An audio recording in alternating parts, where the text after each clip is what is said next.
Live from the 607, it's the Ocho Duro Parlay Hour, where we're talking everything going on in the world of sports.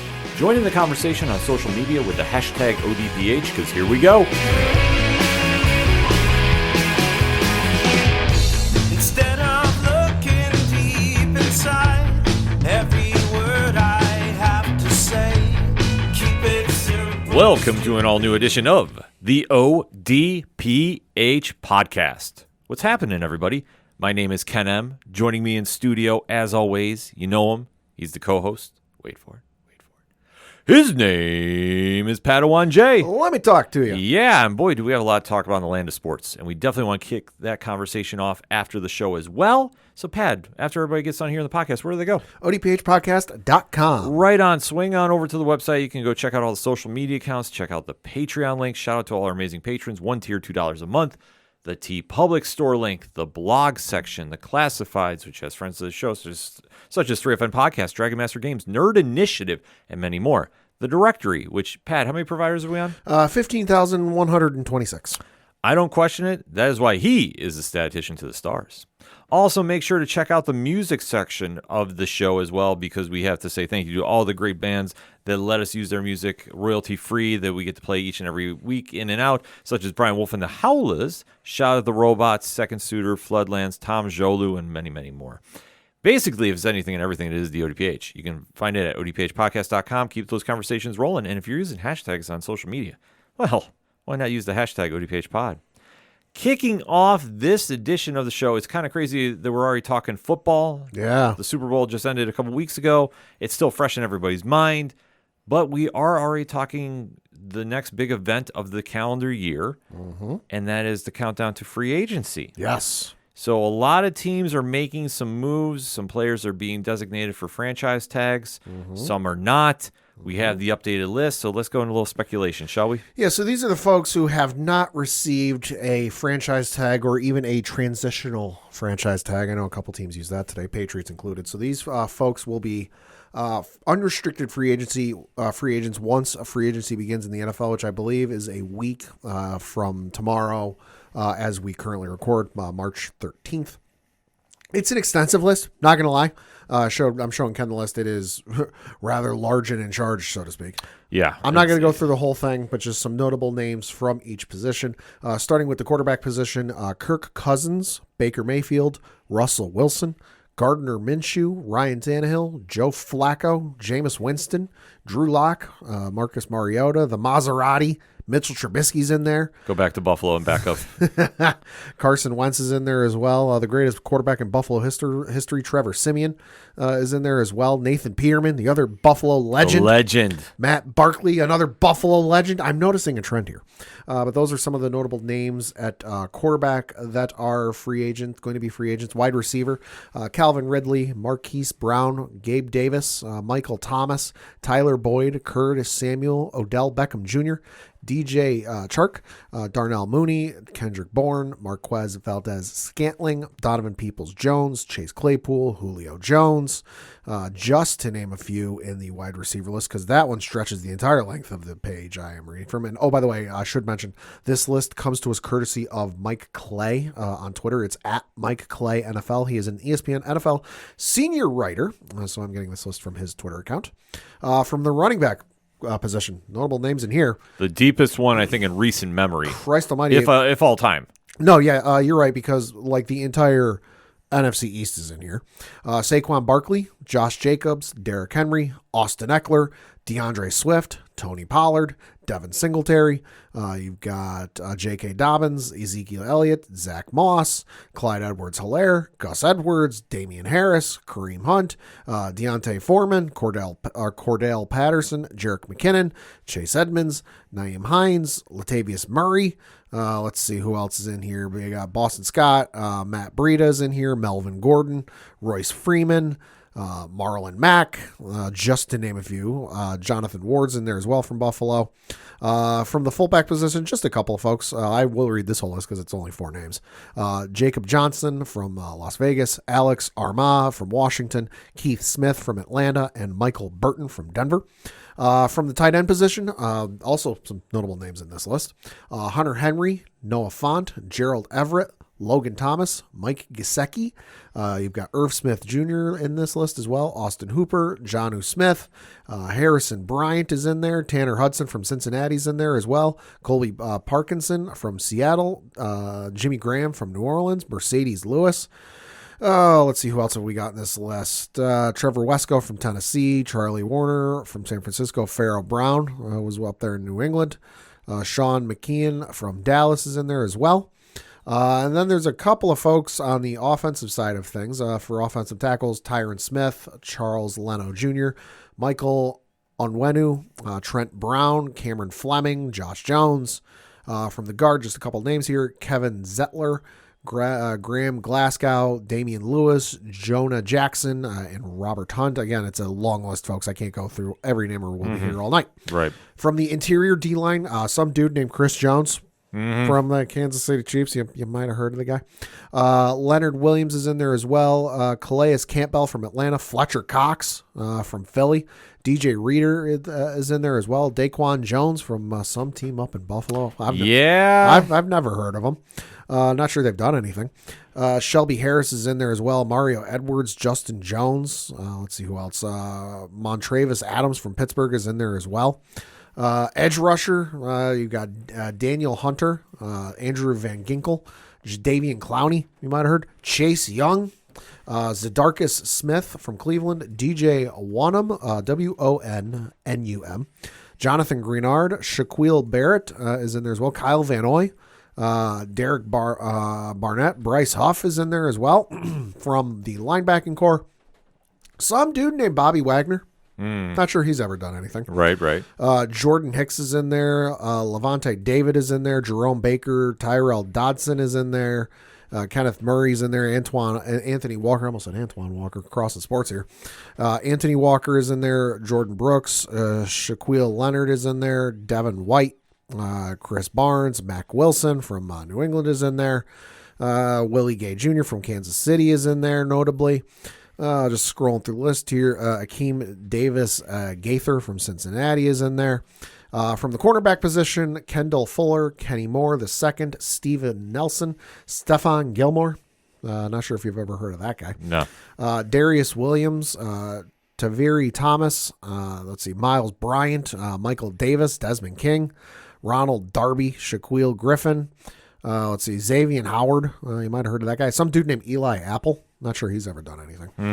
And then from the safety position, you've got Xavier McKinney, Alohi Gilman from the Chargers, Kevin Beard, Julian Blackman is in there, Darnell Savage Jr., Jordan Whitehead, Kevon Wallace, Jordan Fuller, and those are the names, some of the notable names in this list. Yeah, suffice to say, there is a lot of moving and shaking going on with the NFL teams, and more players are getting designated for tags and not. Yes. So going into next week, there is a lot to keep an eye on. Because isn't also the NFL salary cap increasing next Yes. year? So teams will be signing some of these guys. They'll be signing some, but I think we have to take a look at the big names and really focus in on where they're going, because obviously this is going to impact the NFL draft. Most notably with the number 1 pick. Yep. Because it's heavily rumored that the Chicago Bears, who own the number 1 pick, are going to be trading Justin Fields, their quarterback, to somewhere. That's the current rumor. And that would open up Caleb Williams to come in, the projected number 1 pick from USC, to take his spot. However, it just depends on where these quarterbacks end up. And I know the hot name right now is Kirk Cousins. Yep. And we have to kind of take a look at what teams would need a quarterback. I mean, obviously Minnesota would like to keep him, but yeah, I think unfortunately he's fleeced them for enough money at this point. That's the whole thing. He did 3 years, $95 million guaranteed. Yep. And unfortunately, the postseason production, non-existent. Yeah. I mean, you can do everything in the regular season you can, but let's face it, we don't give out trophies for regular season. Facts. You only get 1 trophy at the end of the year, and that's if you win the Super Bowl. Cousins, unfortunately, was not the guy to get him over the hump.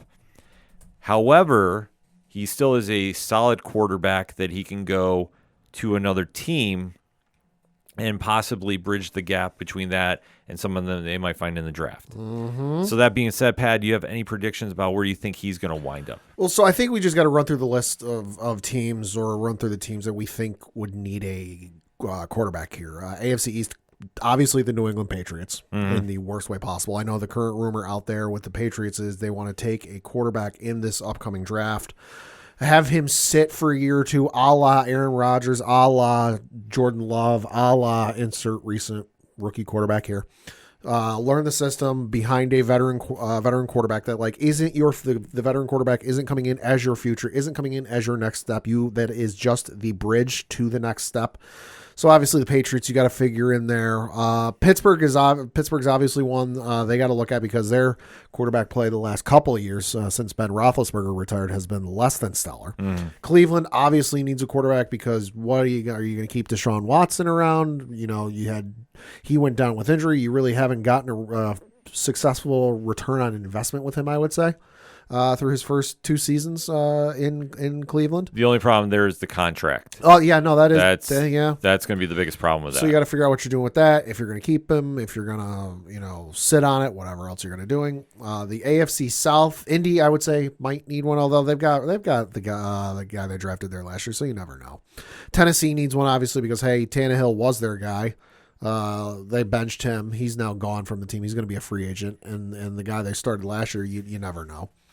AFC West, Denver obviously needs one. The whole mess with Russell Wilson, with Denver letting Russell Wilson go. Well, let's talk about that for a second. They're letting him go. Eating $85 million. $85 million in dead cap space. God damn. How do you justify that?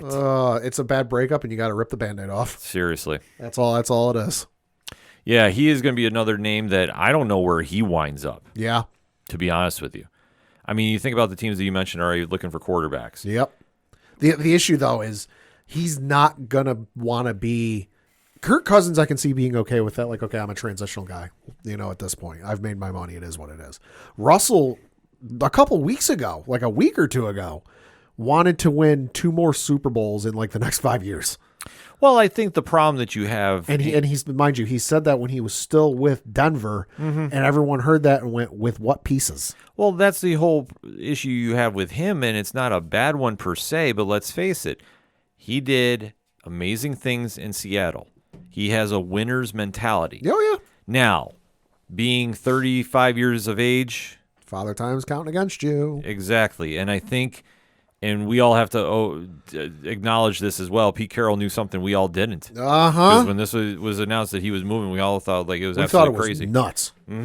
But sure enough, Wilson has declined. Yep.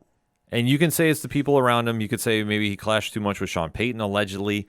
I wouldn't doubt it. I mean, you just have to go on what you see on the field. Yeah. And unfortunately, you did not see the Russell Wilson in Seattle. Nope. You saw somebody else.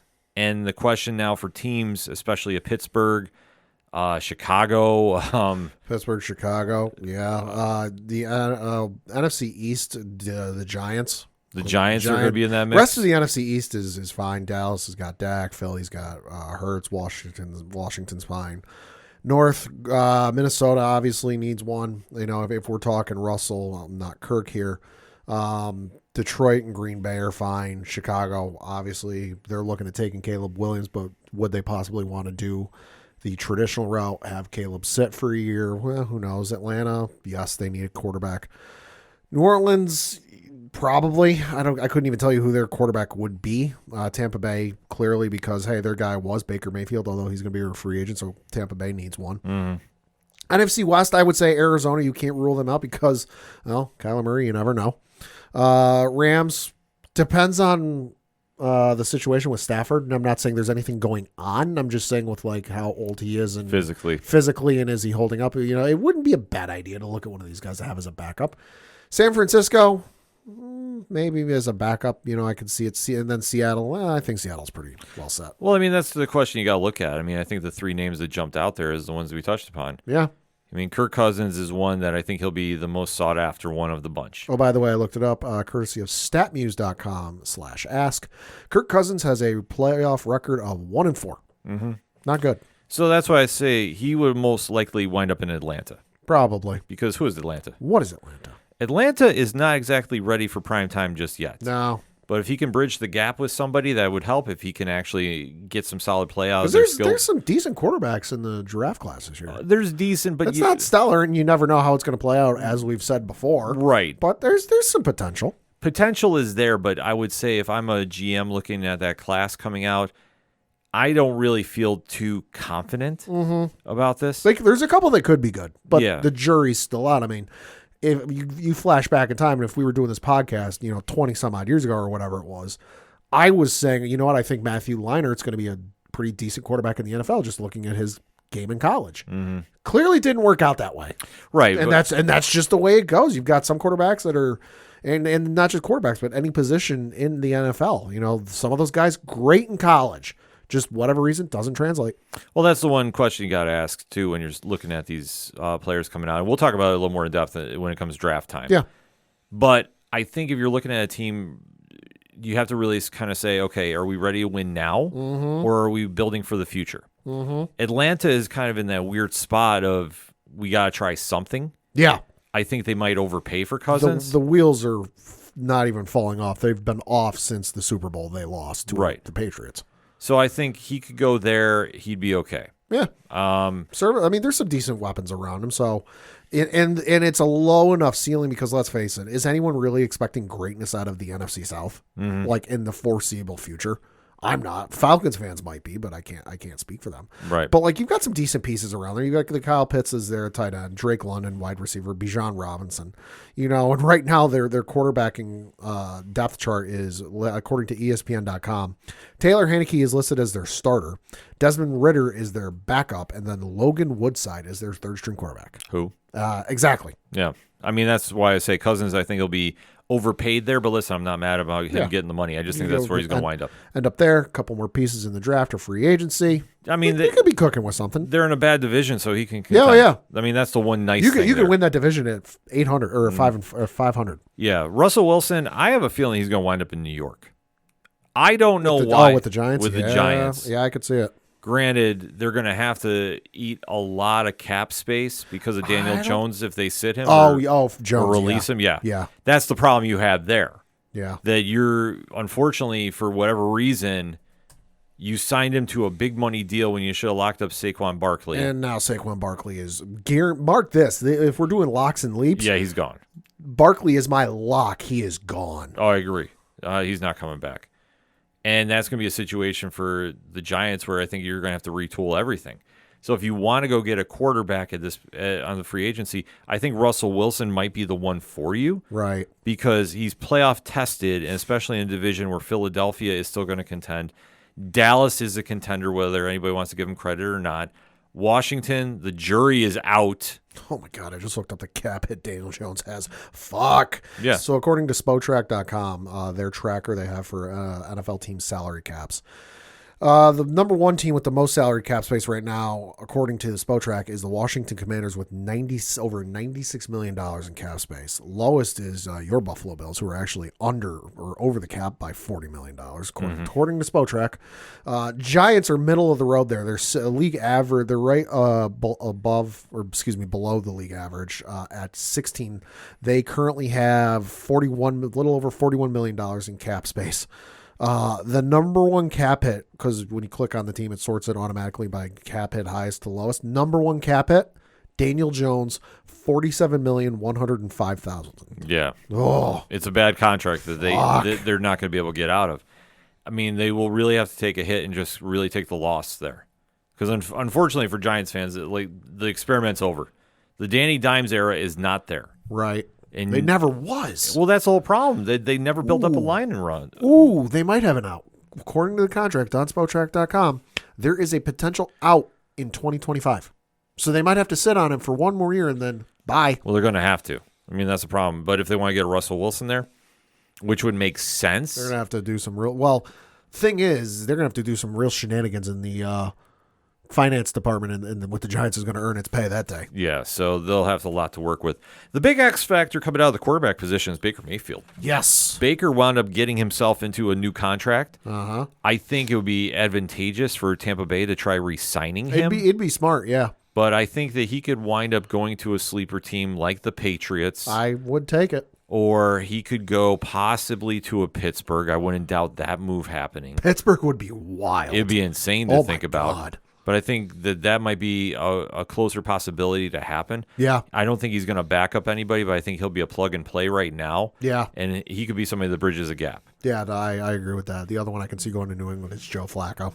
Flacco could. I mean, New England needs a lot. No offense, but it's the guy, whoever they take right now, for a veteran quarterback, is not going to be the guy. Is not going to be, the savior that takes them out of obscurity the last couple of years and leads them back to the promised land in the Super Bowl. Like, no, it's not happening. You were just the fill guy until whoever we draft in the draft this upcoming year is ready to go. Mm-hmm. So, like I say, they're going to have a lot they could work with. Yeah. Baker going there, I think, would help out tremendously. I think that'd be the best spot for him if he can't re-sign with Tampa Bay. Right. I know they just locked up Mike Evans to a big money deal down there, so it just depends on how much they have left to work with.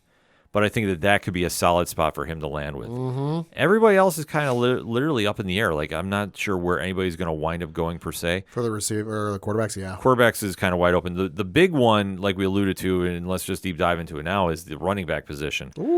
This is the deepest one I can remember. Yeah, no, it's that's to be expected and not totally a surprise given the nonsense going on with their contracts the last couple of years. Mm-hmm.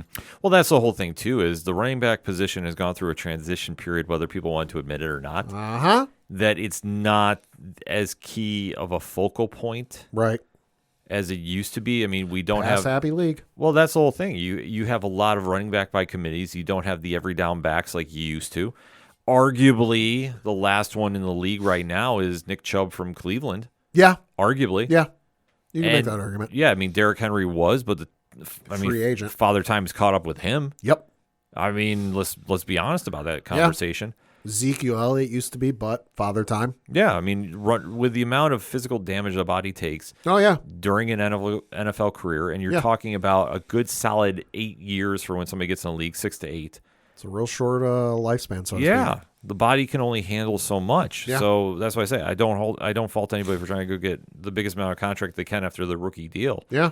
And I think that's what Saquon Barkley's looking at, because I think that all eyes are on him. He's not going to be designated for a franchise tag.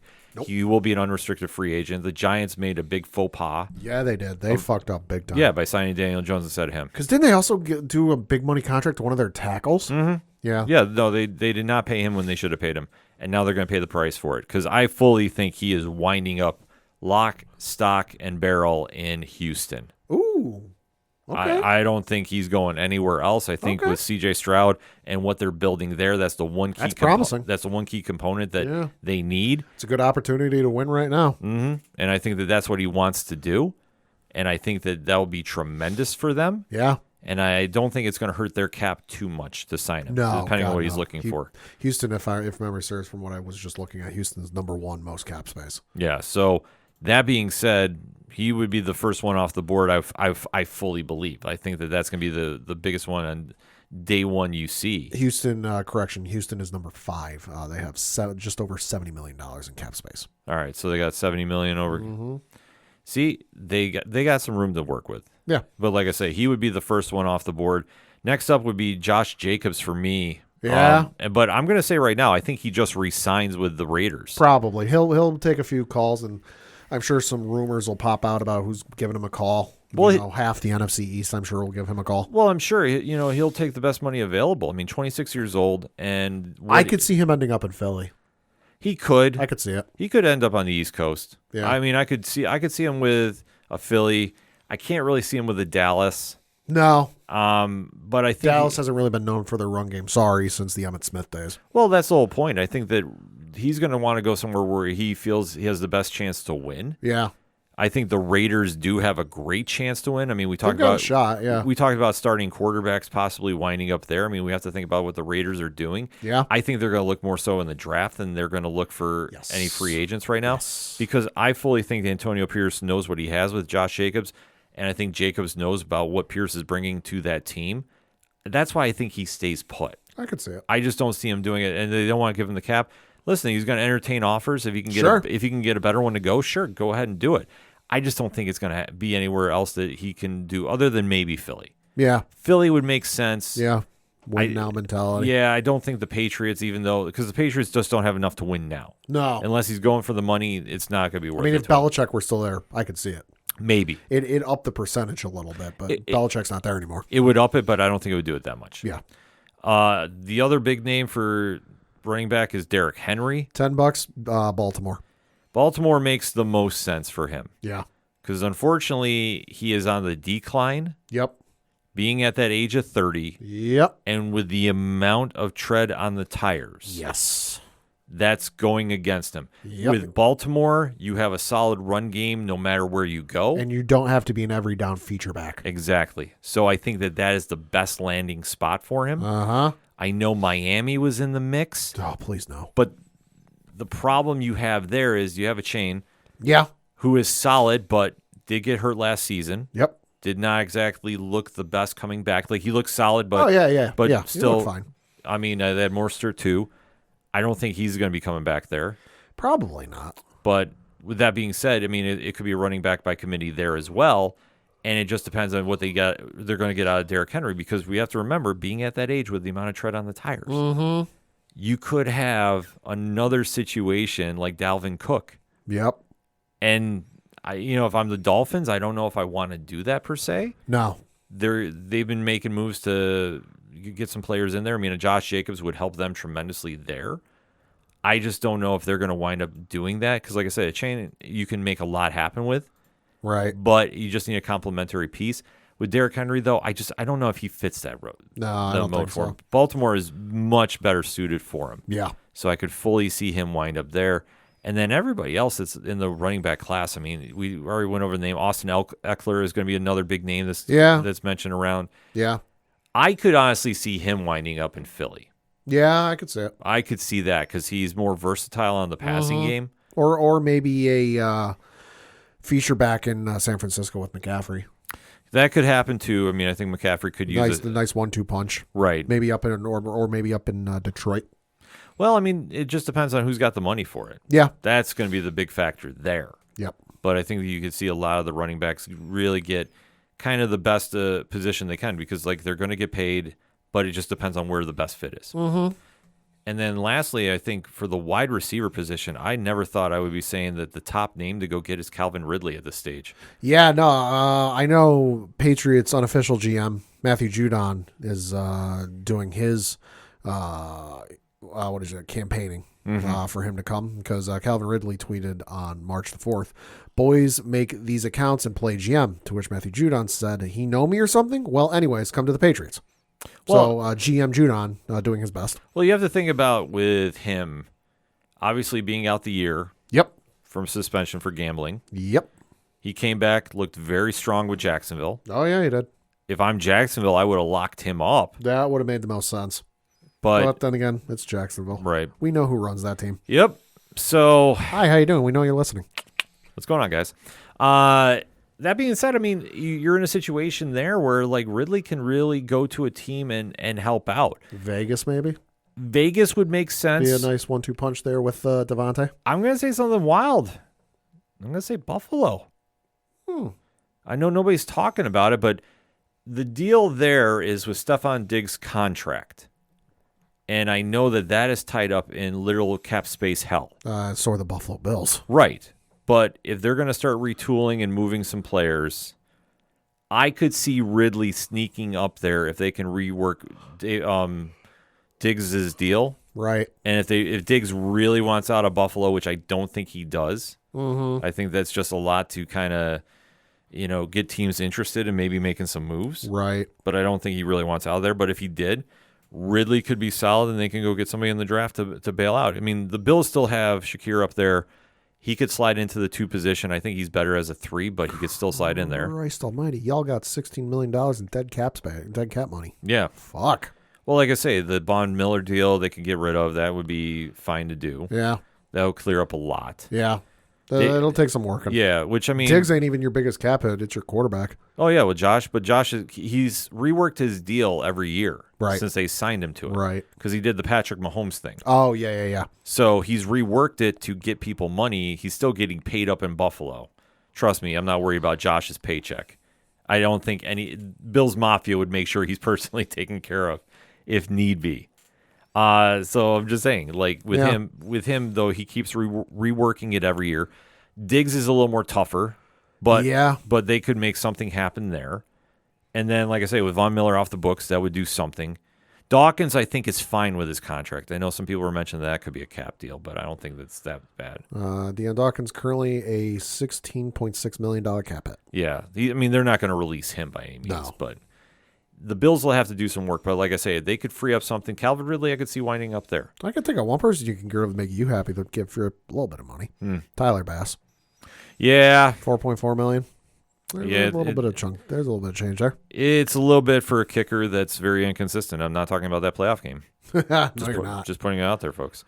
No, I mean, I think with Ridley, though, leading this class, I mean, it shows that the wide receiver position is not exactly booming per se. Right. I know that the Bengals did the smart move by tagging T. Higgins. Uh-huh. Probably the smartest move of the free agency, in my opinion. I've had Tyler Boyd at least twice in the last couple seasons in fantasy. He has done nothing for me. Well, the one thing is when Joe Burrow goes down, they have a big drop-off in quarterback play. Yeah, that's true. So you have to look at the position. And I think for Cincinnati, which I've said on record here many times, they have the best wide receiver core in all the league. If you don't have somebody to get them the ball, it doesn't matter. That's true. And that's the big factor here. So depending on where they want to go, I mean, Jamar Chase is going to have some contract issues next season. Oh, yeah, he is. So they'll have to figure some money out there. Yep. But I think for where this wide receiver class is, there's enough talent out there that some teams can upgrade a bit. There's some decent, A- and B+ guys in there. Right. OBJ's in there, obviously. Chase Claypool, Julio Jones. There's some decent names in there, but it's not an, oh my God, this is far and away the guy. Right. And then, very quickly on the defensive side of the ball, I mean, the big one that everybody's watching is Chris Jones from Kansas City. I think he's going to have a few people calling. He will, and the only issue is I know that Kansas City is trying to make moves to keep him. Right. I just don't know if it's easy. I just don't know if it's going to be enough. And mark my words, if they lose him, oh, that's going to be rough. Them going back to the Super Bowl is going to be extremely tough. I'm going to say, if we're talking percentages, if they lose Chris Jones, the percentage of them going, even just making it back to the Super Bowl, not even winning, at least 10-15% drop. Oh, easily. But the only question you have now with him is he's at age 30. Yep.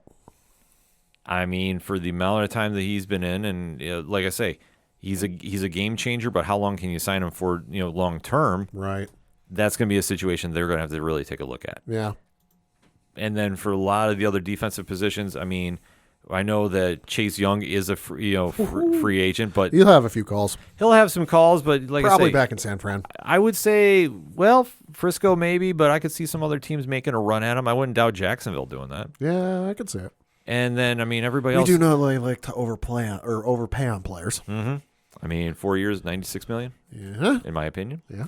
But we'll have to kind of talk about that as we go down to it. But there is so many free agents right now. It's kind of nuts. That next week is going to be a lot of moving and shaking for your teams. I mean, Pat, is there any kind of final stamp you want to put on this? We're now hearing about tags that certain running backs have been, certain ones have not. Yeah. That's why we're kicking off with this, because next week is going to be even more detailed. I'm interested to see where some of these guys go, because, when you look back at these teams that have won the Super Bowl, since the turn of the century, the big name guys have made the difference, but it's a lot of times these smaller guys that at the time your team signs or the team that wins the Super Bowl signs that, like, you might sit there as a fan and go, why the fuck are we signing this guy? Yeah. And then come season's end, they've made a handful of key plays that have really changed the outcome of a game and really swung things in your favor. And this is where I think a lot of times, yes, the NFL draft matters, and those guys do certainly pay dividends over the course of the year, but like more often than not, it's the guys you get in free agency that make the biggest difference when it comes to how your season goes. And this is potentially where a Super Bowl winning move can be made. Mm-hmm. Yeah, I fully agree. I mean, that's why it's always kind of a hand-in-hand move with the NFL draft. Yeah. Which the draft is just wrapped up the combine. Yeah. Not a lot happening there. I know the fucking 40-yard dash that one kid hit. The 40-yard dash. 4.21 40. Holy that's the only one that really kind of stood out. That and the defensive guy from Penn State who ran way faster than he should for a defensive guy. Oh, I agree. Holy shit. I mean, that was like the only headlines, but they weren't really like the sizzle reel, so to speak. A lot of quarterbacks did not throw, which I was very surprised at. Well, and I know a lot of people were making a big hullabaloo about Caleb Williams not wanting to do medicals at the NFL Combine. But the thing of it is why would you? And like at first I was like, oh, that's kind of weird. Why would he not do that? And really confused. But then I started reading into it, and it's more the fact he's not willing. It's not that he's not willing to do it. It's just why would he want to do a medical thing for, like, say, Kansas City? Yeah. Like, there's no shot in hell Caleb Williams is still sitting on the draft board when Kansas City comes to draft. So the only teams he's going to do medicals for are the ones who realistically have a shot to draft him. Mm-hmm. So once I heard that, I'm like, oh, okay. Yeah, I mean, that's the whole thing with the Combine. Yeah. It really kind of goes hand in hand, but free agency is what kicks everything off, though. Mm-hmm. A lot of moving and shaking going on, so definitely hit us up on the hashtag ODPHpod. What is your thoughts about the current state of NFL free agency? How is your team looking? Who did you lose? Who are you looking to add when free agency kicks off officially next week? Let's have that discussion, shall we? But first, we're going to take a quick break. We'll be right back. Do not adjust your dial, or well, your phone, your watch, or whatever the heck you're using to listen to the awesome podcast you're currently listening to. I am the Duke of Nerds, Tyler Mack, and I am here to tell you that being a nerd can be a bit overwhelming, especially after 30. Life moves pretty fast in our nerd culture, and if you don't take the time to notice things, you miss out. That's why I'm here. As your Duke of Nerds, I am charged with educating, enlightening, and entertaining you on all things nerdy. I do it by running the 30 to Nerdy podcast. 30 to Nerdy is a Badcast Company production and currently playing wherever you cast your pod. Follow along each episode using the hashtag 30andnerdypod. And check out what all is going on at 30andnerdypodcast.com. Whether it's DC, Marvel, comics, or video games, I have got you covered. So tune in now. Cheers to you, nerds. Coming back for another segment on this edition of the ODPH podcast, and it's time to talk a little UFC. Hell yeah. Big event is happening this weekend as the road to 300 gets a little bit closer. Yes. So, Pat, let's talk about it. Yeah, so taking place this Saturday, March 9th from the KCS Center in Miami, Florida. It is UFC 299. Yes, indeed. It's a stack card first and foremost. Uh-huh. I honestly, looking at this, thought this was UFC 300. Like, this should have been. Arguably, it's better than 300. That's for damn sure. It's debatable. The main card alone. Pedro Munoz is on the prelim card. What the fuck? Exactly. Holy shit. This is loaded beyond belief. And with a main event that has a lot of people talking, and we'll deep dive into it when we get there, but we have to first break down the main card in general. So, Pat, let's talk about it. Yeah, so the first fight on the main card we're going to be talking about is in the bantamweight division, and that is Peter Yan taking on Song Yadong. Love this matchup. Yan, former champion, obviously finally done with the Aljamain Sterling nonsense, looking to get back to the belt. Yeah. And Yadong is no slouch either right now. Holy shit, no, he's not. They're putting some work together. I mean, you want to talk about it a little bit? Yeah, so Peter Yan's record in 21 professional matches has a record of 16 wins, 5 losses, currently on a 3-fight losing streak, losing to Merab Divashvili in his last fight. That was back in March. Then he lost to Sean O'Malley via split decision. That was in October of 2022. Lost to Aljamain Sterling via split decision in April of 2022. But his last win was against Corey Sandhagen, which was a unanimous decision win. That was in October of 2021, so it's been a hot minute. For Song Yadong, in 30 professional matches, he has a record of 21 wins, 7 losses, 1 draw, and 1 no contest. Currently on a 2-fight winning streak, beating Chris Gutierrez in his last fight via unanimous decision. That was back in December of last year. And then he beat Ricky Simon. That was via TKO in April of last year. His last loss was to Corey Sandhagen, which was a doctor stoppage. That was back in September of 2022. Yeah, this one, like I say, is a really, really solid fight for both. Yan, and like I say, he's been trying to get back to the belt ever since the Aljamain Sterling nonsense, trying to get back to those winning ways, has not had the best of luck. No. And especially losing to Sean O'Malley, like this is a situation that as long as O'Malley is champion, he's going to have to put together some win streak to get there, because if he doesn't, unfortunately for him, he's just not going to get that title shot. Right. I mean, you take a look about everybody else who's in the rankings. Merab is number 1. He should get the next shot. No question about that. Sterling is still listed at number 2, even though he is fighting at featherweight now. So he's up a weight class. Corey Sandhagen is in there as well. And then obviously Jan being number 4. So this is one that if Jan still wants to be in that top contender status, he needs to win. Yeah. Yadong is definitely stepping up at number 7. Yeah. And this is going to be a fight that I really feel is going to be, could possibly steal the show. I mean, it's almost a pick 'em in terms of the odds. According to ESPN.com, Jan is currently a minus 120 favorite, and Yadong is a plus 100. So this is almost a pick 'em. Yeah, it's very, very close. I mean, I'm going to go with Peter Yan, though, on this one. It's nothing against Yadong. I just think that Yan is more focused, and I think he understands the temp in the room, because it's crazy to say that he's on a 3-fight losing streak. Right, that is, and that's part of the reason I think he's going to emerge victorious too, is because I think some people might be sleeping on him. And I'm not saying this one's going to propel him to great heights in title contentions and the longest title run in UFC history, but I think he's going to use that 3-fight losing streak as motivation of like, hey, I can still fight. I'm not some slouch who's just going to be a stepping stone for the guys coming up. I could see this one going to the decision, but I think Jan is going to get this one. I'm going to say Jan in a 3rd round knockout. Okay, well, all right.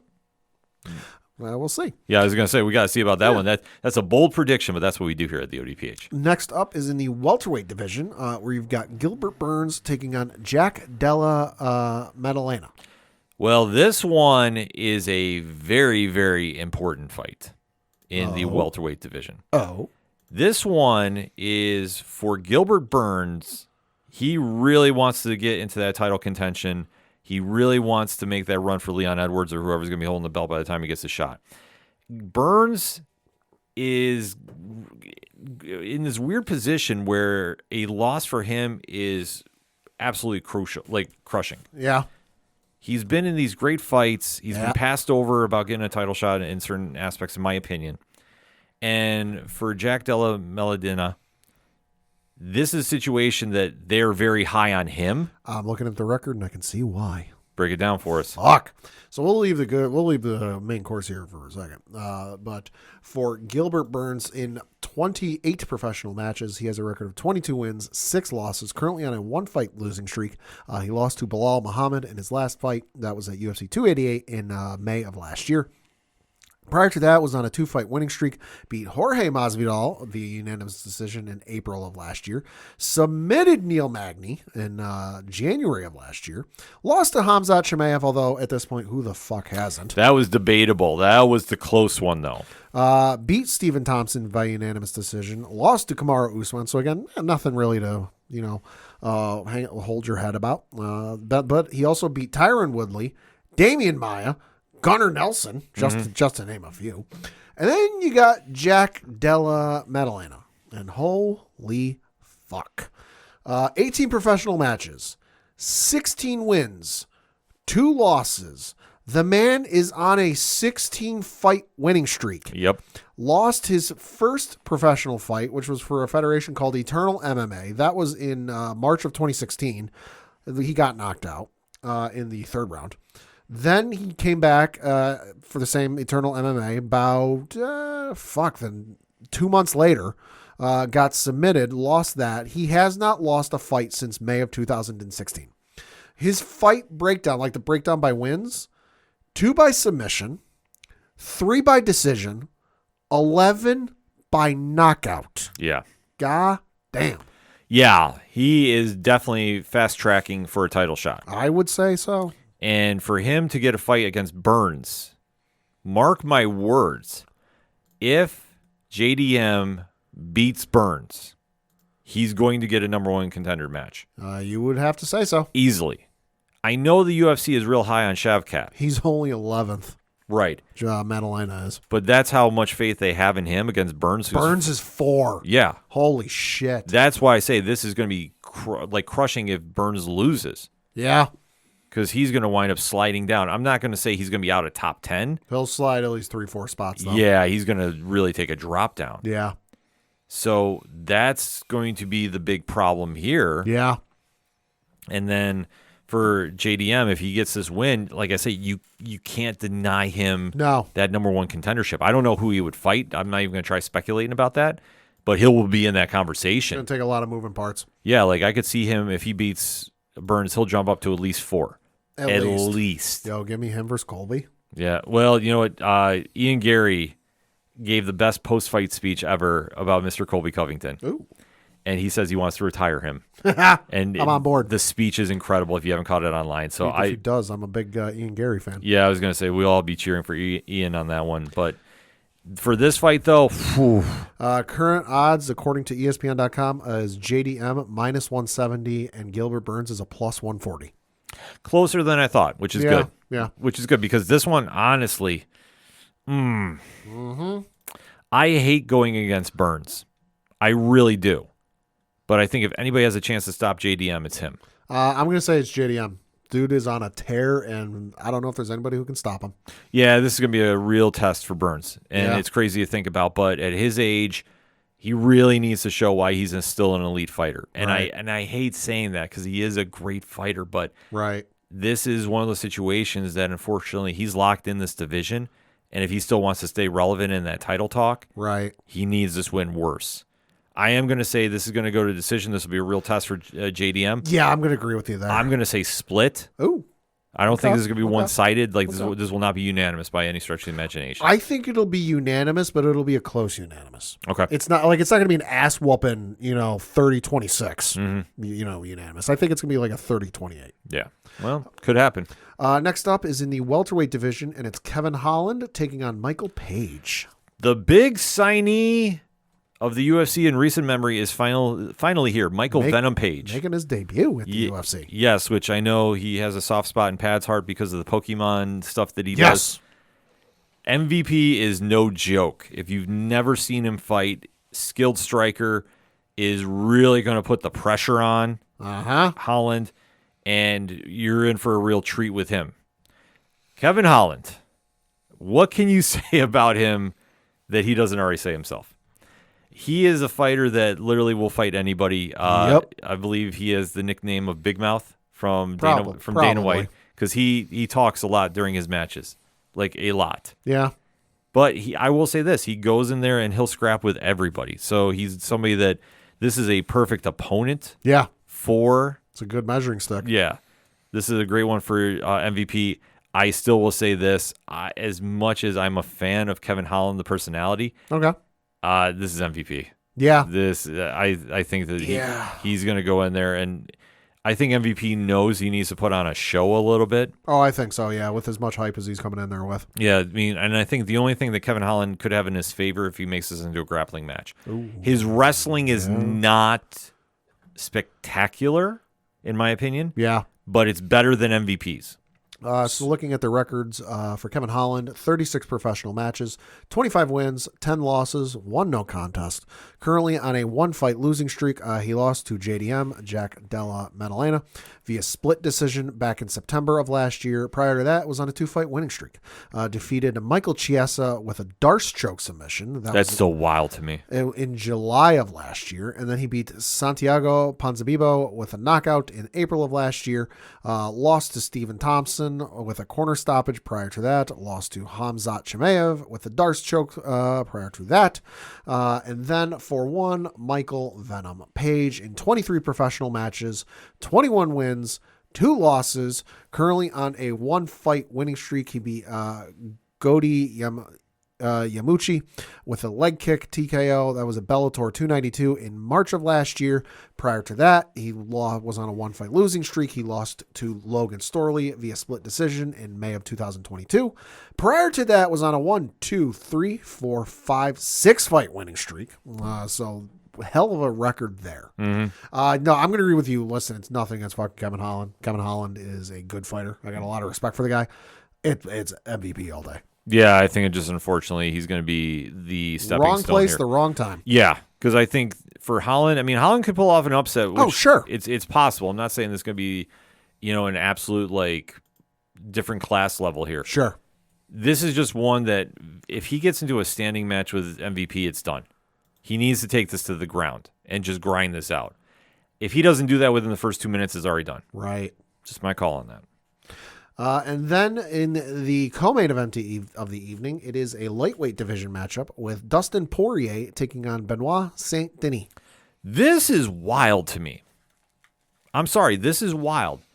Saint Denis is ranked 12th. Uh-huh. Poirier is number 3. Ooh.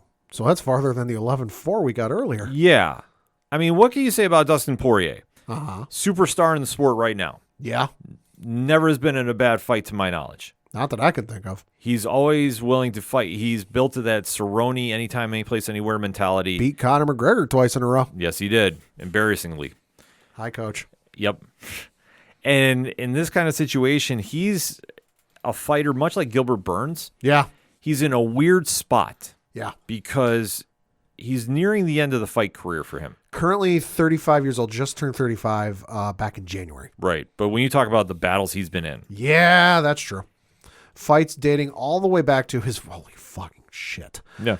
His first professional fight. Now, mind you, this is professional. This doesn't count any amateur stuff he might have done beforehand. His first professional fight was for a federation called US MMA. This was a win against Aaron Suarez, who he knocked out in the first round on May 16th, 2009. Yeah. God damn. He's been around a long time. He has been in some insane battles over the years. Suffice to say, he's in that whole BMF talk, no matter what you want to say. Cobb Swanson was in there. Let's see, Max Holloway. Let's see some other names in here. Oh, Jim Miller, Eddie Alvarez, Anthony Pettis, Korean Zombie, Gaethje, Habib, Conor McGregor, Oliveira, Chandler. Yeah, just to name a few. He's fought every name that's current right now. Yeah. Like, that's the easiest way to describe it. I think Yep, maybe yep. with the exception of Nate Diaz, because I don't think they ever pulled that one off. It does not look like it, no. No, that was like the dream fight that should have happened and never did for reasons. So, that being said... Holy shit, the fucking Korean Zombie fight was on free TV. Yes, it was. What the fuck? I will never forget that. Barbaro choke submission, too. Oh, my God. It was the wildest ending of a fight I think I'd seen in quite some time. Fourth round. Fourth round, they were going back and forth, and he put him in that triangle choke and also put an armbar on, too, at the same time. It was a UFC on Fuel TV fight, Yep. so that was free TV. Yeah. Oh, my God. Talk about giving away the main event. Oh, my God, yeah. Like, it was absolutely wild to see it play out. So, in this situation, I mean, Poirier is a legend. Him taking this fight against Saint Denis, this is a little strange to me. I'm not going to lie. But, I mean, let's take a look at Saint Denis' record, and maybe we can kind of make some clarification about this, because for me, it just doesn't add up. Sure. So Benoit Saint Denis in 15 professional matches has a record of 13 wins, 1 loss, 1 no contest. I'll break down the wins. 4 are by knockout, 9 are by submission, none are by decision. So he is currently on a 5 fight winning streak. Knocked out Matt Frivola in his last fight. That was UFC 295 back in November. Knocked out Thiago Moises. That was in September of last year. Submitted Ismail Bonfim with a face crank. That was back in July of last year. Then he knocked out Gabriel Miranda with punches back in September of 2022. Got a rear naked choke submission win against Nicholas Stolze. That was in June of 2022. His last and only loss came to Elziu Zaleski dos Santos. Was a unanimous decision loss. That was in October of 2021. Yeah. So, I mean... Dude is like an everything or nothing kind of guy. Yeah. God damn. Which, this fight will be entertaining. Yeah, it There's will be. no question about it. But I'm just like, looking at the records, I don't know, it just doesn't add up to me. Uh-huh. I mean, maybe, I don't know, what do you think? I mean, it's certainly a little odd, but we've seen these guys come around every now and again where it's like, yeah, they've got no submission or no decision wins. Yeah, and they want to put on a show. This Yeah. is going to be an It's absolute show. all highlight reel. I am taking Poirier, though. Okay. I don't know about you, Pat. I'm going to roll the dice here. I'm going to say Saint Denis. Okay. He's going to get lucky. He's going to catch Poirier with something that he wasn't quite ready for. This could definitely happen. I mean, the thing is, Poirier is going to stand in that pocket. He's going to take some damage. They'll make this an entertaining fight. Uh-huh. If Poirier wins, though, the next fight, I don't even know where we go. Right. Like, he'd have to call somebody out. I know it won't be Conor. No. But he's going to have to call out somebody to get some kind of, buzz going. Because I would say I fully think if he gets this, he's going to want to make one more run for a title. Probably. I don't know if he's got enough to get to Machev, though. He would need a lot of help with that. He'd need at least one more win. Yeah, I just don't know if he can do it at this stage. I don't. I'm not rooting against him. I love Poirier. Right. Every time I hear the James Brown song come out, I'll get hyped. But in this situation, I think he's got one more left in him at least, and then we got to figure out where we go from here. Yes. Maybe, just maybe, we can pull off that Nate Diaz fight because of reasons. I don't know. I just got to put that karma out in the world. Never know. But then we get to the main event of the evening, the fight we're all here to see. This is for the UFC Bantamweight Championship, and this is Sean O'Malley defending his belt against Marlon Vera. Going to give you a little bit of records here. So for let's start with the champ. We got Sean O'Malley in 19 professional matches, has a record of 17 wins, 1 loss, 1 no contest, currently on a 2-fight winning streak. He defeated Aljamain Sterling via TKO in his last fight. That was back in August. That what earned him the UFC Bantamweight Championship. Before that, he won a split decision victory against Peter Yan in October of 2022. The one no contest was against Pedro Munoz. That was an accidental eye poke. That was back in July of last year. And then prior to the no contest, he was on a 3-fight winning streak, knocking out Raulian Paiva, knocking out Chris Montino, and then knocking out Thomas Almeida. His one and only loss came to Marlon Vera. Yep. TKO at UFC 252. That was back in August of 2020. Then you flip over to Marlon Vera in 32 professional matches, has a record of 23 wins, 8 losses, 1 draw, currently on a 1-fight winning streak. He beat Pedro Munoz via unanimous decision. That was back in August of last year. Then before that was on a 1-fight losing streak. He lost to Corey Sandhagen with a split decision loss. That was back in March of last year. Prior to that was on a 4-fight winning streak, knocking out Dominic Cruz in August of 2022. Unanimous decision win against Rob Font in April of 2022. Knocked out Frankie Edgar in November of 2021. And a unanimous decision win against Davey Grant. That was in June of 2021. Yeah, this fight had been a long time coming, in my opinion. I would say so. Sean O'Malley, love him or hate him, he is one of the UFC favorites. Uh-huh. He is a character that's larger than life. Facts. I mean, let's face it, he's following that whole Conor McGregor type vibe. They're letting him wear pink shorts to the ring. Yeah, as champ. He gets a lot of unique things allowed for him. This is true. Just because I've said this many times. He's somebody that if you can sell yourself as a fighter and you can show up and fight. He is, like you said, he's a character and he's a personality. And as we've said before, UFC very much lacking in those departments those days. Right, because he generates a buzz. Yeah. No matter if you love him or you hate him. Yeah. However, though, the fight he had with Uh-huh. Vera clearly stopped him. Okay. That was the fight that he had his leg taken out in the first Oh, round. yeah. And he was like, I'm limping on one leg the rest Yep. of it. I And remember that yeah. one. Yeah. Yeah. That's the one. Then I think he pulled it out. Yeah, he had to get surgery after. Like, Yeah, he was a mess. he fucked his leg up. Yeah, he did. Yeah. And Vera should have gotten shot to a title shot right after. Yep. He did not. Yep. I still say that's, in my opinion, one of the most egregious miscues of the UFC in memory. Don't forget rankings matter. Right. That's the whole thing. Like, he took out their golden child here, so to speak. Uh-huh. And got nothing for it. So I am extremely happy he's here now. Yep. And I will say this. Kudos to Sean O'Malley because he knew he should have got the title shot. Yep. And he did. He said the minute he got the belt, he's like, Vera should get it. We have to settle this for their own Yeah. sake. So listen, as a business person, Hey. smart. Yeah. You have a storyline. Fans are engaged. Uh-huh. You're going to come out there. You're going to put on a show. A little bit of history. Mm-hmm. It's perfect. Perfect marketing. Shout out Yeah. to you, Sean. So we have to kind of put this all in perspective. Pad, who you got and why?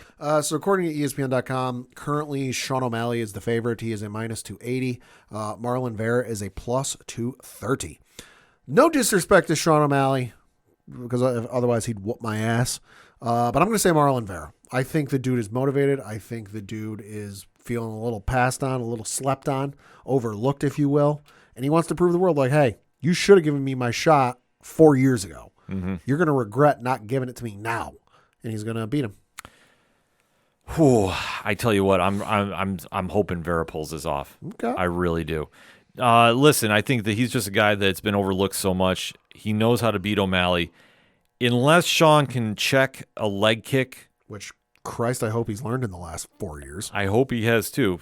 Because the one thing that he does very well, he has knockout power for that division. He can strike very, very well. Right. However, I don't think he wants to get into a striking match with Vera. Oh, no, you don't. Because Vera will just pick him apart at the legs. See what happened last time? That's going to happen again. And I think that that's the same game plan Vera's going to go in with. Yeah. It just depends on if O'Malley has evolved enough to go take that. Now, I think he has, but I still like Vera in this one. I think Vera is a safe pick. I think he's going to win this via decision. Okay. I think unfortunately, like it's not going to be like a knockout, sizzle round, sizzle reel, anything like that. Right. Because I think, one, O'Malley understands the temp in the room. He has to be patient about this. Okay. And I think what he's going to do is be very methodical about this pacing. Sure. I don't think he's going to go super crazy trying to get a knockout early. Probably not. I mean, he might be feeling a little fired up because obviously there is doubt that he can beat Vera. Right. And it's a great storyline to follow. I think for him, his keys to victory, he's got to keep that distance and he has to check those leg kicks. Yeah. Because I think that is exactly what Vera is going to throw at him. For days.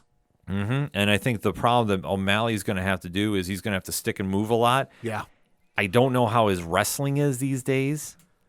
I don't know if he wants to get into that because if he could do some dirty boxing against the cage, he might be able to swing something out. Right. But it's just a matter of what he can pull off there and do from. So he is currently, according to his Wikipedia page, Sean O'Malley is a brown belt in Brazilian Jiu-Jitsu. All right, so he's been unproven on that. Yeah. I think that might be his key to victory. If he can get Vera on the ground, he might be able to do something. Right. But if it's a striking fest, it's going to be Vera all day, which I do like. It's Vera and New by split decision. Should also note, Sean O'Malley is a part of the MMA Lab fight crew, which you go to their Wikipedia page. Notable fighters, obviously himself, Jared Cannonier, Korean Zombie, Benson Henderson, just to name a few. So there's certainly some sparring partners in there. Hendo will help him out a lot. Oh, yeah, he will. And Hendo might be the biggest asset there that he can get. So we'll have to wait to see what happens here, but there'll be a lot of storylines coming out of this for UFC 299. Yeah. As we get closer to 300, but this one's top to bottom. Talk about a fight card. Very good card. Very good card. We definitely want to hear your picks, so hit us up on those hashtags. Hashtag ODPH Pod. What are your picks for UFC 299 taking place from Miami this weekend? So definitely hit us up. Let us know. We're going to take a quick break. We'll be right back. Do you like comic books? What about movies and TV shows? Well, we may be the show for you. We're Hops Geek News, a weekly podcast that discusses comics, movies, and TV shows while featuring a beer of the week. Every week we chat about what we messed up on the week before, and then we dive into what we're reading and watching, as well as some news. We then wrap it up with a geek-themed topic of the week. You can find us anywhere you listen to podcasts by searching Hops Geek News. Cheers. Coming back for another segment on this edition of the ODPH podcast. Got to talk a little WWE Pro Wrestling. Oh, yeah. So the road to WrestleMania is getting a little more clear. About 30 days away, 31 days. Yes, and obviously the biggest show of the calendar year for WWE, and well, let's face it, all pro wrestling, is starting to get a little more clear. We've had The Rock cut 21-minute promos on Instagram because he's very aware of the time frames on television. Yeah, Jesus Christ. If you watch that whole thing, boy, you got a lot more free time than I do. Yes. And obviously with Monday Night Raw just happening, we do have a little bit of an idea about one very big title defense that is going to be happening at the show. But Pat, let's recap what we got so far. Yeah, so of course the matches we do know are taking place on the show of shows, the Showcase of the Immortals. Obviously, in the main event, it'll be Roman Reigns defending his undisputed WWE Universal Championship against Cody Rhodes. Yes, the match everybody's been waiting for is finally going to happen. The other one we know is going to be Seth freaking Rollins defending his World Heavyweight Championship against Drew McIntyre. The heel of all heels. Doing the Lord's work. Good God. Did you see anybody see the footage of him leaving the show last night? I love the caption he put on the tweet where the people were booing him, and he used the Simpsons quote. Are they saying boo? No, they're saying boo earns. Yes. Oh, my God. While he's playing Cult of Personality. Driving away. A legend. Dude is doing the Lord's work. Yes, let me he just is. say. Then the other matches we know are currently going on. You've got a singles matchup for the WWE Women's Championship with Io Sky defending her belt against Bayley. Yeah, this one's starting to pick up some storyline steam, which is good. Dakota Kai did the heel turn on Bailey. Everyone saw coming. Yep, everybody had been waiting on. So everyone except Bailey. Right. So now it's a question of who's going to help Bailey fend off Damage Control at Mania. Well, there was one name you could have thrown out there, but with the current rumors going on where she's going to land, probably not likely. Yeah, Sasha Banks, a.k.a. Mercedes Moné, has been tagged about being somewhat involved. There's a lot of online speculation about it. Yep. It's not to say it's not happening, but with the amount of promotion AEW is doing for their big business show with the dollar signs, You better deliver. they have to really deliver. I know there's a lot more speculation we'll break down on Wrestling Night Live this week, but let's just say this. If this falls through, this would be a very bad loss for AEW. Yes. And this would be WWE's gain. I fully, though, think in that role will be Jade Cargill. That was my guess because they set up that whole angle on SmackDown last week where Dakota turned on Bailey and there was the whole they beat her up in the ring and then they went backstage and you saw who's the GM there? It's Nick. Nick Aldis. Thank you. Nick Aldis. I forgot the last name there. Nick Aldis was courting, I guess you could say, or bringing into his office trying to convince Jade Cargill to sign with SmackDown or whatever it was. So you got the out or intro, I guess you could say, with that one. Now another matchup we know is Rhea Ripley is defending her Women's World Championship belt against Becky Lynch. They're setting this one up very nicely. Yes, they are. I have to say, after coming out of the Elimination Chamber, this is starting to pick up a little more steam as well. Yeah. Kind of interesting how they're doing Nia Jax and Liv Morgan involvement. Liv, I understand. Yes. You know, the whole Nia thing kind of just, it should be me and them. You lost. Calm down. Yeah. I wouldn't doubt. I don't think they're going to turn it into a triple threat with Liv, but I think Liv might end up interfering with the result of this match. And then, because Backlash is the next one after this, and that's the one in France, I wouldn't doubt we get a triple threat with Rhea, Becky, and Liv. I think maybe at some point, I don't know if they're going to put Liv in that for a triple threat. Okay. I don't know. Like, it's a great idea, but I don't think they're going to do that. I have this sinking suspicion they're going to do almost like a scramble match. Ooh. And that's where you're going to see like Liv versus Tiffany Stratton versus like something like the Elimination Chamber, something like Money in the Bank, but they'll do a little different style. Okay. And then the other matchup we know is going to be a singles matchup for the WWE Intercontinental Championship with Gunther defending his belt against... We got to wait and see.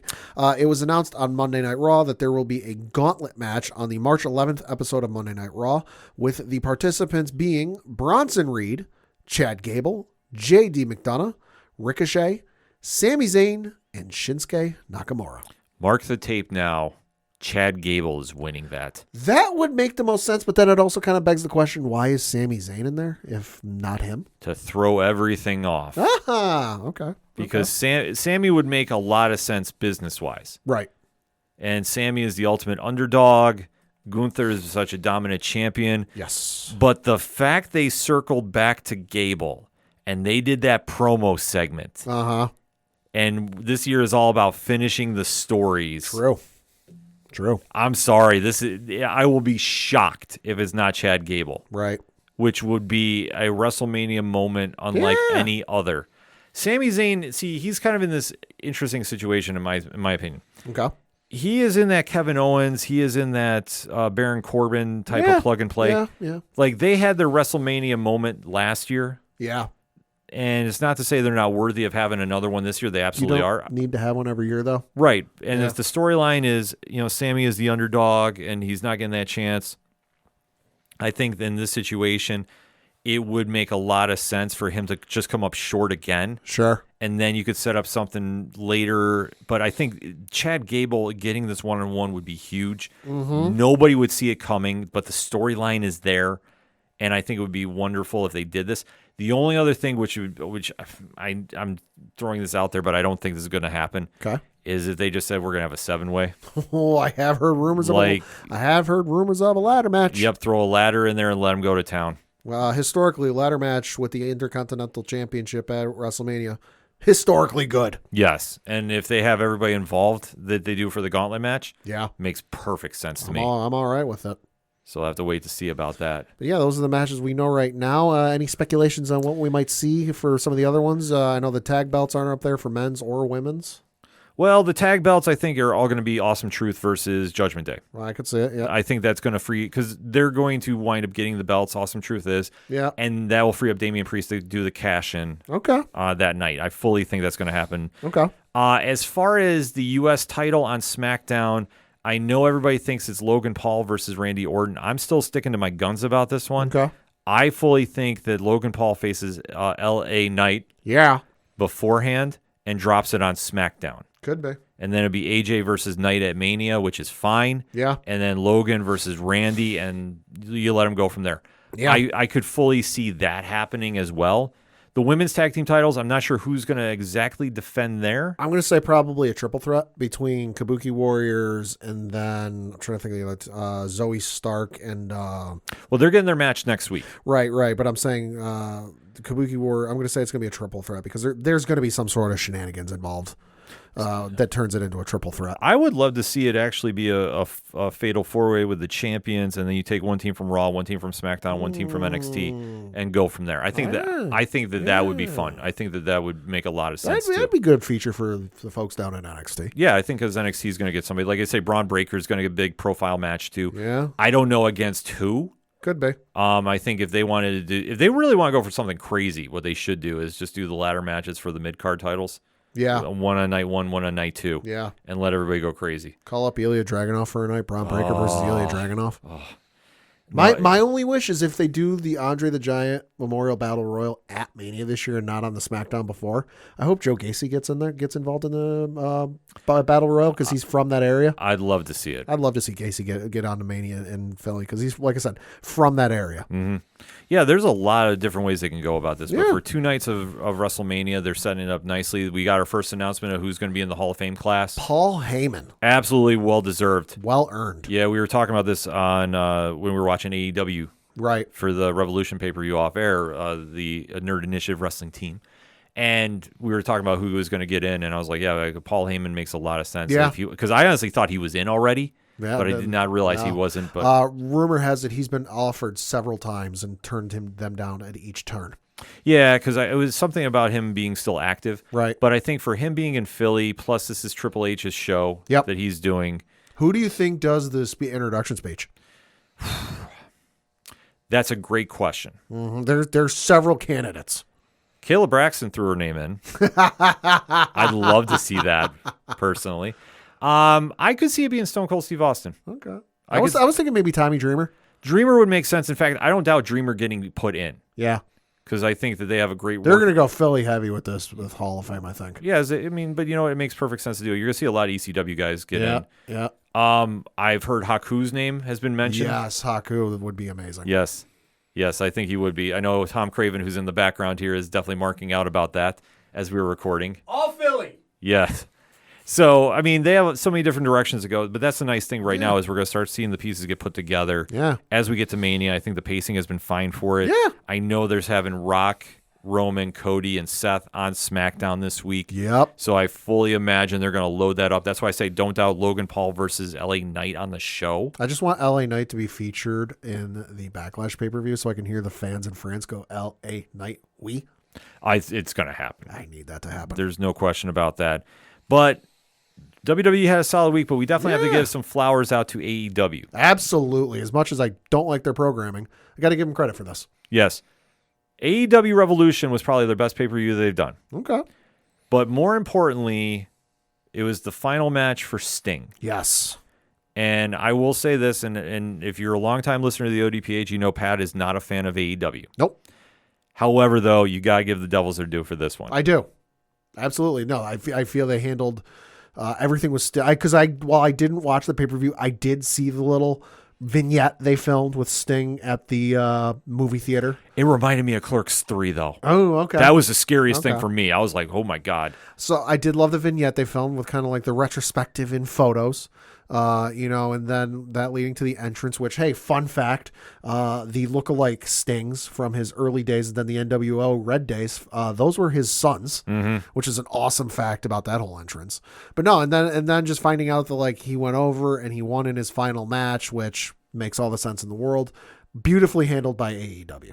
Yeah, we have to give them their flowers on this one. Even acknowledged it on Monday Night Raw. Yeah, which, I mean, It goes to show, folks. Go ahead and sit there and tell me Vince is still involved. Do you honestly think with fucking AEW and everything going on there that he'd give them the goddamn time of day to even acknowledge something that happened on their programming? Exactly. And I was going to say, too, if you don't think the wrestlers and powers that be don't watch each other's show and have their respect for the wrestlers, like I say, that was a prime example. Triple H made sure that got done in there. I know Pat McAfee and Michael Cole made a point to get that in there as well, too. Yep. As they should. Sting is a legend in the business.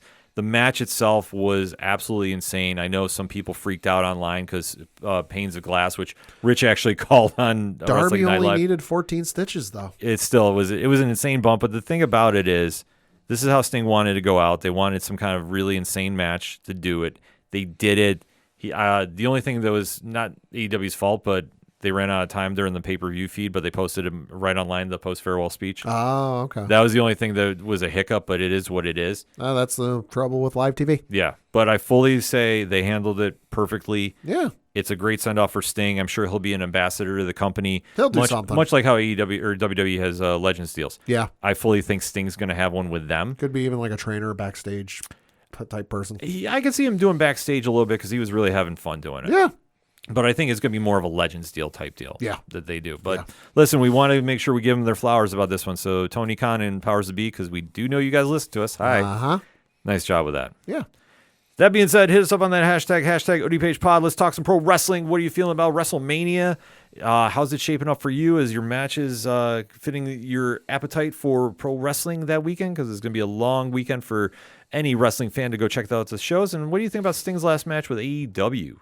I think it was handled very well. So does Pad. So we definitely want to hear your opinions about that. And if you want even more pro wrestling talk, well, make sure you tune in every Thursday night, 8 p.m. Eastern Standard Time, to Nerd Initiative YouTube and streaming services networks for another edition of Wrestling Night Live.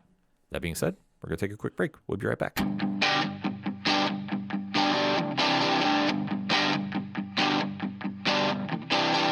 This is Tom from Tom Joe Lou, This is Matt from Sideroom Sounds. and you're listening to ODPH Podcast. Wanna go where no one knows my name, to the desert, the oceans, or the plains. 'Cause I wanna... Coming back for the final segment on this edition of the ODPH podcast. Pad, what you got? Got a couple things to talk about. First of which is obviously being the local minute and looking at the standings for the Federal Prospects Hockey League. That is, of course, the league where our local Binghamton Black Bears play in, and the Empire Division. Another week, still in first place. Let's go. For the Binghamton Black Bears. Through 40 games played, they have 26 wins in regulation, 6 losses in overtime, no wins in overtime, but they do have 2 shootout wins.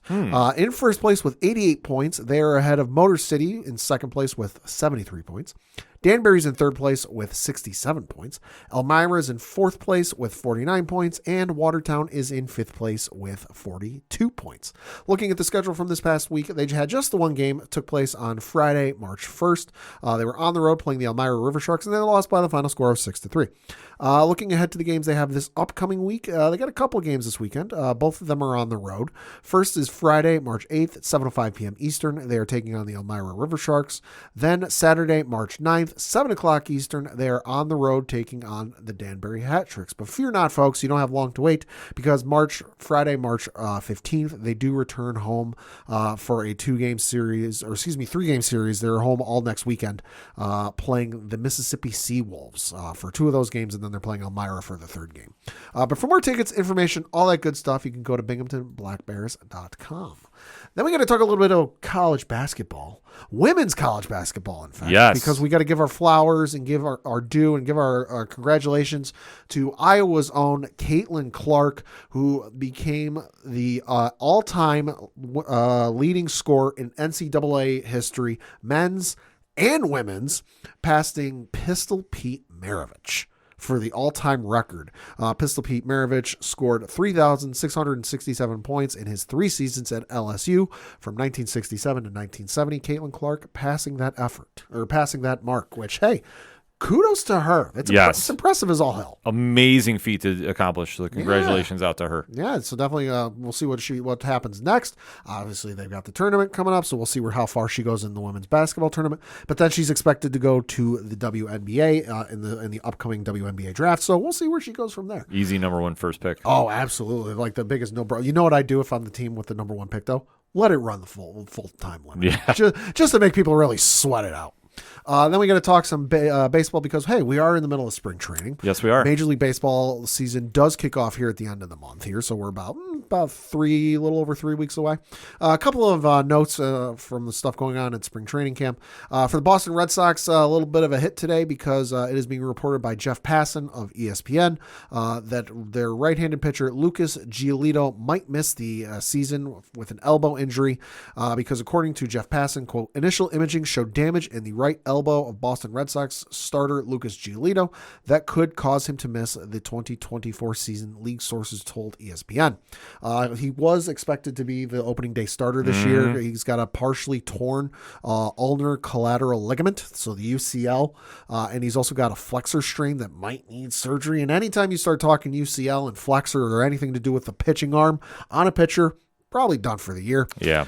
He was just one of a few free agent signings the Red Sox did over the winter. They also got Liam Hendricks, who's also expected to miss most of the season after undergoing Tommy John surgery.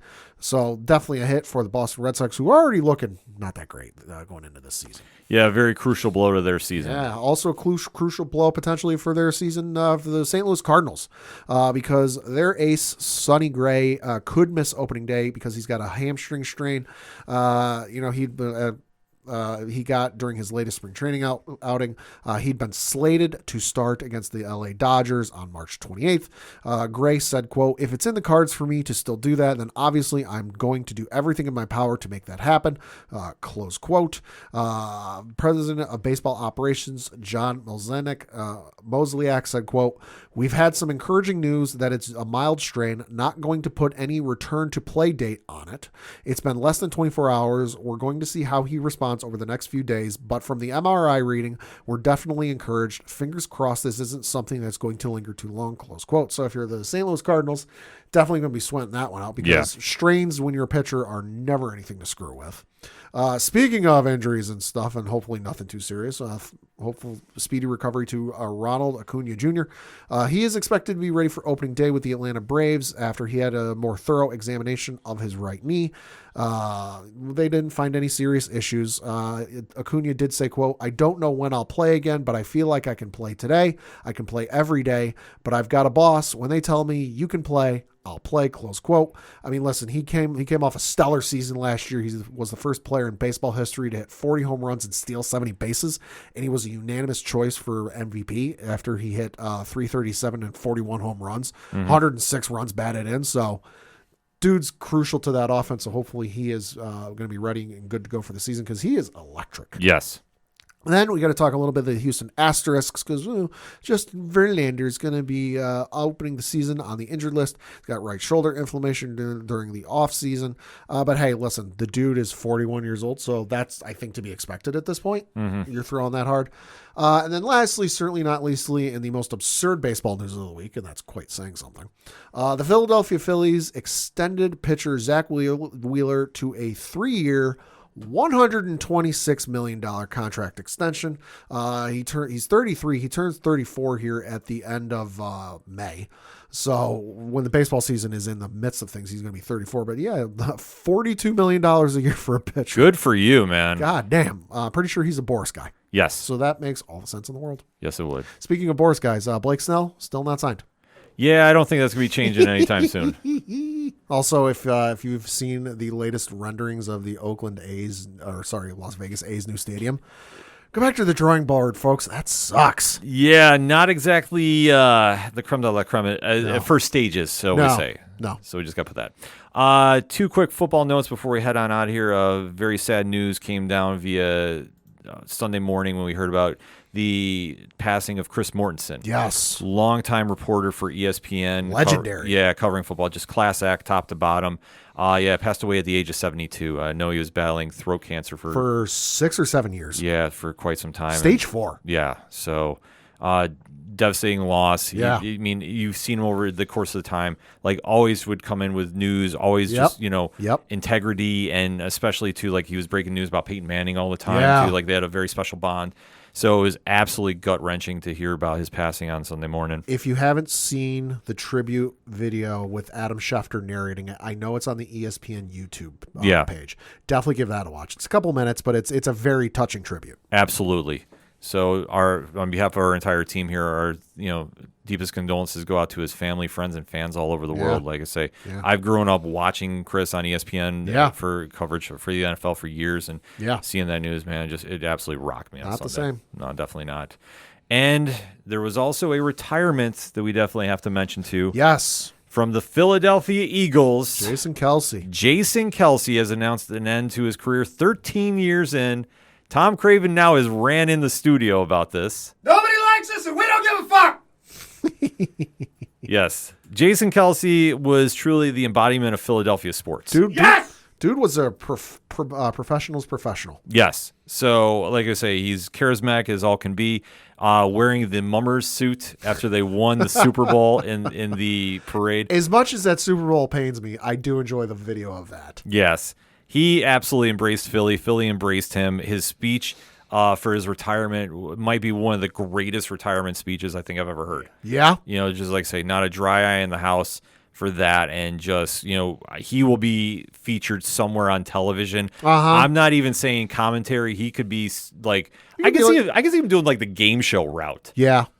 I think he's got a big future doing something like that. Strahan better watch out. He's gonna be coming for his job. Yeah. You are absolutely right. Strahan. Seriously, like that whole gap's gonna get filled with Jason Kelce. Yes. Yes. I was gonna say he'll be amazing on that. Yeah. Like, he's gonna be on television. Podcast is doing well enough. Yeah, New Heights is doing very well. He'll be good. He'll be good. So we wish him the best in retirement. This is gonna be done. I don't think he's gonna re-sign 1 year with Kansas City to say so. He is Philly true and true. And like I say, if you get the chance to go watch his retirement speech, even if that gets thrown out as a possibility in his household, if you've seen enough videos with his wife, his wife won't let that happen. Right? No, she's amazing about that. That's why she did not support Kansas City wearing any jersey down there. Philly through and through. Philly through and through. So definitely, congratulations to Jason on a hell of a career. Canton will be calling for him very, very shortly. Absolutely. And then, like I say, mark my words, we're going to see him on television one way or another within the next 2 years. Mark my words. Easy. Go Birds. On that note, for anything and everything that is the ODPH, you can find it at odphpodcast.com. That's it for the sports edition. So for the one and only Padawan fuck the Astros. I'm your host, Ken M. Thank you as always for listening to the ODPH podcast. We will see you next time.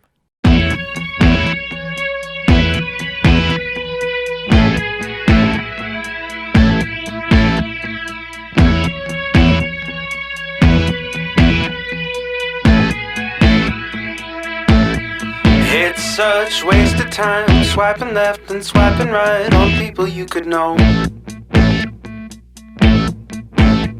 'Cause anyone who's worth a damn be worth way more than a picture could ever show. You could find the right light, find the right angle, and never find your soul. And it can feel like a losing battle, and this plot is full of holes.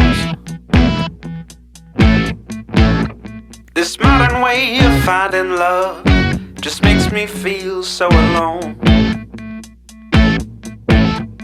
And I can't be the only one sick of staring at my phone. So look up, talk to me, a better way to spend our energy. Just look up, talk to me. We don't have to float alone on the open sea.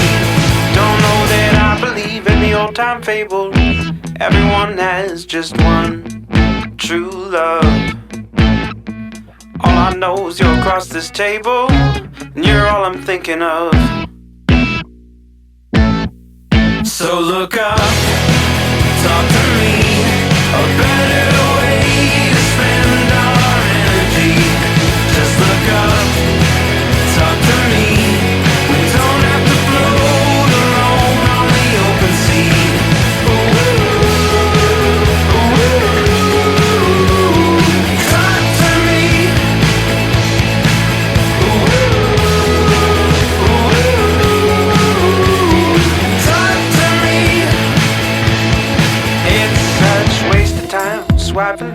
swiping right on people you could know.